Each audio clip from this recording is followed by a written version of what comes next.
ஸ்ரீமதே ராமானுஜாய நமஹ. இன்று திருப்பாவையில் 22வது பாசுரம். இந்த பாசுரத்திலே பெருமாளை கடாட்சிக்க வேண்டும் என்று பிரார்த்திக்கிறாள் ஆண்டாள். எழுந்திருந்தால் போதாது, கண்களால் குளிர கடாட்சிக்க வேண்டும். அங்கன்மா ஞாலத்தரசர் அபிமான பங்கமாய் வந்து நின் பள்ளிக்கட்டிற்கீழே சங்கமிருப்பார் போல் வந்து தலைப்பெய்தோம் கிங்கினி வாய் செய்த தாமரைப்பூ போலே செங்கஞ்சிரிச்சிறிதே எம்மேல் விழியாவோ திங்களும் ஆதித்யனும் எழுந்தாற்போல் அங்கனிரண்டும் கொண்டங்கள் மேல் நோக்குதியேல் எங்கள் மேல் சாபம் இடிந்தேலோர் எம்பாவாய். செங்கஞ்சிரிச்சிறிதே எம்மேல் விழியாவோ. கொஞ்சம் கொஞ்சமாக கண்களை திறக்க வேண்டும். கோலநீல் கொடிமூக்கும் தாமரை கண்ணும் கனிவாயும் நீலமேனியும் 4 தோளும் என் நெஞ்சம் நிறைந்தன என்பது ஆழ்வாருடைய பாசுரம். அந்த அழகான கண்களாலே குளிர கடாட்சிக்க வேண்டும். அங்கன்மா ஞாலத்தரசர் அபிமான பங்கமாய் வந்து நின் பள்ளிக்கட்டிற்கீழே. அங்கன் என்றால் அழகிய இடம். அங்கன்மா ஞாலம் அழகிய பல இடம் கொண்ட பூமி.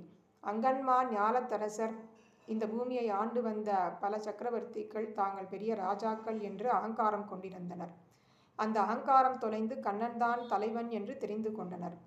வந்து நின் பள்ளிக்கட்டிற்கீழே, நீ எந்த இடத்தில் அமர்ந்திருக்கிறாயோ அதற்கு கீழே வந்திருக்கிறார்கள். தாங்கள் பெருமாளுடைய அடிமை என்று தெரிந்து வந்தார்கள்.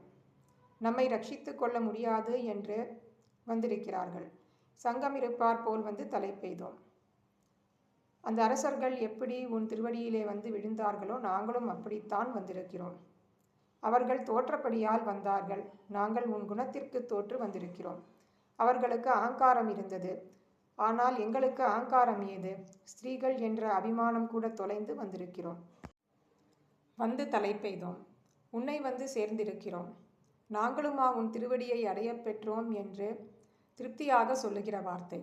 எத்தனை தாழ்ந்தவர்களாக இருந்தாலும் பெருமாள் கிட்டே போகும் பொழுது ஒரு ஆனந்தம். எங்கேயோ இருந்த நாம் இத்தனை தூரம் வந்திருக்கிறோமே என்று.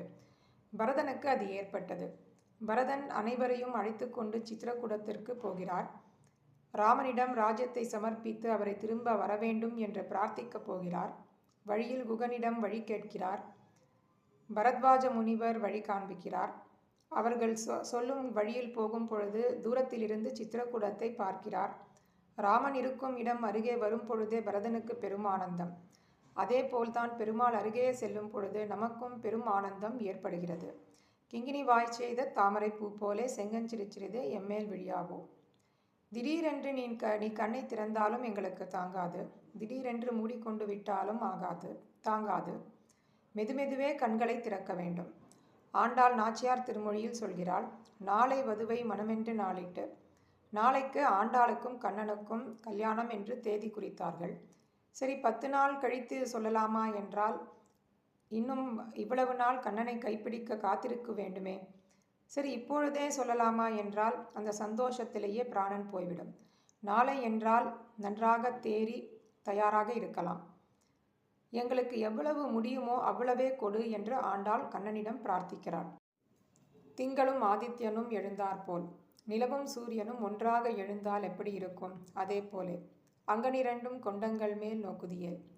சூரிய சந்திரனை போலே இருக்கும் 2 கண்களால் அருளை பொழிய வேண்டும்.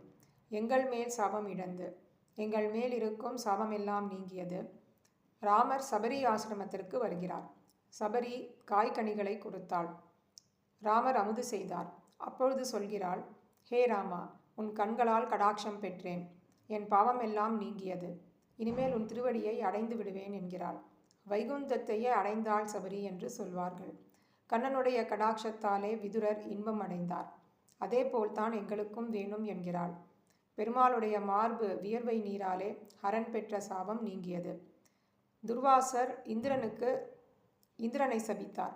மகாலட்சுமியின் கடாட்சத்தாலே இந்திரன் இழந்த செல்வத்தை மீட்டான். ராமனுடைய ஸ்ரீபாத தூளியாலே அகல்யைக்கு சாபம் நீங்கியது. அதே போல்தான் எங்களுக்கும் கடாட்சம் வேணும் என்கிறாள். பெருமாளுடைய தாமரை போன்ற கண்களாலே கடாட்சத்தை பிரார்த்திக்கும் பாசுரம் இது.